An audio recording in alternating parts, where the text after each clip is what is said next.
Mercredi 11 avril, bonjour à toutes et à tous, tout est en place ce matin, il est 7h15, on se retrouve avec plaisir pour une nouvelle édition du journal de la rédaction.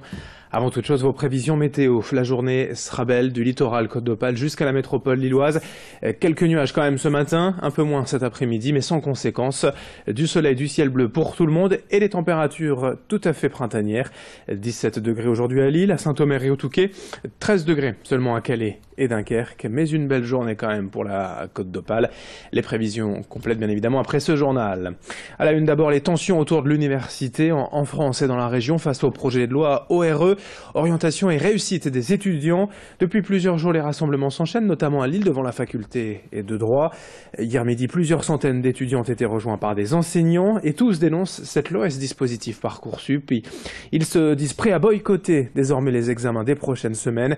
Écoutez les explications de cet étudiant, notamment au micro de Laurent Rogne et de Christopher Hogg. La mobilisation plus grandiose des étudiants, on est beaucoup plus nombreux qu'hier, on a doublé là. Là je pense qu'on est 500, 600 devant le parvis de l'université de Lille 2. Donc voilà, un durcissement et un accompagnement des professeurs. Voilà, il y a des professeurs qui n'étaient pas avec nous dès le début de la manifestation qui a commencé il y a 2-3 semaines, vraiment conséquemment. Et là, il y en a qui sont arrivés. Voilà, on sent vraiment comme dans le banc des poissons, des gens qui nous rejoignent. Si je fais un retour en arrière, je n'aurais pas pu venir, parce que j'ai fait une prépa Sciences Po, licence Histoire avant de venir en sciences politiques ici, et je n'aurais pas pu accéder à ça si Parcoursup avait existé. Dans cette édition également, reportage auprès d'un migrant mineur isolé. C'est le grand angle de la rédaction aujourd'hui. Kaba a fui le Niger il y a plusieurs mois pour rejoindre l'Europe. Après plusieurs semaines à vivre dans la rue à Lille, il a été recueilli par l'association Utopia 56. Depuis, son intégration se passe on ne peut mieux. Il profite, comme d'autres mineurs, d'un programme d'hébergement citoyen. Nous l'avons rencontré au sein de sa colocation. Reportage. Kaba a fui son pays natal, la Guinée, dans l'optique d'une vie meilleure, en France, où il vit depuis 4 mois. Ce jeune homme, considéré comme mineur étranger isolé, a pu compter sur l'aide de l'association Utopia 56. Depuis 2017, l'association place ces mineurs en famille d'accueil qui attendent d'être pris en charge par les autorités compétentes. Kaba a ainsi intégré une colocation de jeunes étudiants de la métropole lilloise, un lieu de paix après une aventure des plus tragiques. J'ai fait mon voyage avec un frère qui s'appelle Moussa. Il était le fils de mon oncle de Mos. On est allé jusqu'au Mali, etc., au Niger, Burkina Faso, et on est rentré en Algérie. On a fait 6 mois de travail en Algérie. Puis on est tombé d'accord, il m'a suivi, on est parti au Maroc. Arrivé au Maroc, on a essayé de voir un Tiaman qui est le chef de Campo qui fait traverser les gens. Il y a un moment que je vais jamais oublier parce que lors du voyage, j'ai perdu mon frère.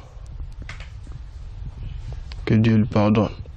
Je l'ai perdu sur la mer. Il y avait trop de vagues sur l'eau, du coup, on est resté comme ça durant des heures sur l'eau. Il n'y avait pas d'aide, quoi. Il n'y avait pas d'autres convois à qui on pouvait se faire aider. Donc on est resté là-bas et du coup le vague est venu, ça a renversé notre pirogue. Donc, dans nos phrases là, c'est là-bas on a perdu plein de personnes. C'est là-bas où mon frère est resté, quoi. Après avoir dormi dans la rue, la situation de Kaba s'est améliorée grâce à Nicolas. Contacté par l'association, le jeune étudiant et ses 2 colocataires ont accepté de faire un peu de place dans leur logement, avec à la clé de grands échanges. Il a 16 ans certes, ouais, mais bon, on peut lui apprendre des choses, on lui apprend plein de trucs je pense, enfin c'est cool, genre moi dès que j'ai une anecdote à lui raconter, un truc je lui raconte, tout le monde en fait, que ce soit moi, que ce soit Johan, que ce soit Benjamin, dès qu'on a un truc à lui dire, à lui apprendre, un truc qu'on pense, qu'on se dit il doit peut-être pas savoir ça, j'en sais rien, parce que c'est peut-être plus occidental, plus français, j'en sais rien, on lui en parle, mais tout comme lui il nous parle de... Moi je savais pas qu'en Guinée on parlait le malinké et le soussou, et maintenant je sais qu'on parle le malinké et le soussou, et qu'en malinké ça se dit malinkaka, enfin genre c'est cool, c'est des trucs que je savais pas avant, et je suis content d'apprendre tout ça, quoi. Donc c'est une expérience partagée en fait, il n'y a pas que lui qui apprend des choses, on apprend aussi des choses, et beaucoup de choses d'ailleurs. Être dans une famille d'accueil en France ici, c'est très très important parce que ça participe à notre intégration. Le fait de parler, partager le plat avec eux sur la table en parlant le français, ça aide beaucoup aussi. Ça fait du bien. Ça fait du bien plutôt, ça facilite à intégrer bien et à connaître les cultures françaises aussi, quoi, tu vois. L'association recherche toujours des personnes pour accueillir 1 ou 2 mineurs isolés pendant des périodes d'au moins 1 mois.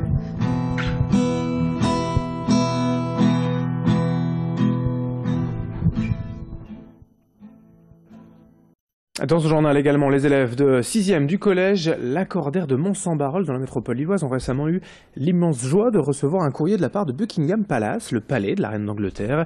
La classe lui avait en effet écrit un courrier pour Noël, lui souhaitant de bonnes fêtes de fin d'année et un joyeux anniversaire de mariage avec le prince Philippe. Sans vraiment y croire, les élèves et leurs professeurs d'anglais ont donc eu la belle surprise de recevoir une réponse il y a quelques jours. La lettre est personnalisée, signée d'une dame d'honneur de la reine. Pour les élèves, cet exercice est une façon concrète de mettre en pratique leur apprentissage de l'anglais et de préparer comme il se doit leur voyage en Angleterre en mai prochain. Explications et témoignages des collégiens au micro de Céline Huret.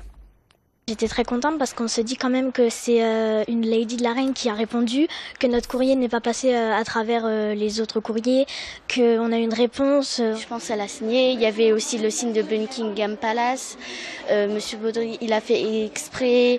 Il a mis des belles feuilles. Il nous a fait des copies. Moi, je l'ai même affiché dans ma chambre. Je l'ai montré à mes parents, j'étais super fière. Et c'est une grande chance qu'on le fasse parce que on se dit c'est incroyable. On le fera qu'une seule fois dans notre vie et il faut en profiter. 7h22 en direct sur votre chaîne d'information régionale. À suivre dans un instant vos prévisions météo. Très bon réveil, bon appétit si vous êtes à table pour le petit déjeuner avec nous. Et belle journée à toutes et à tous.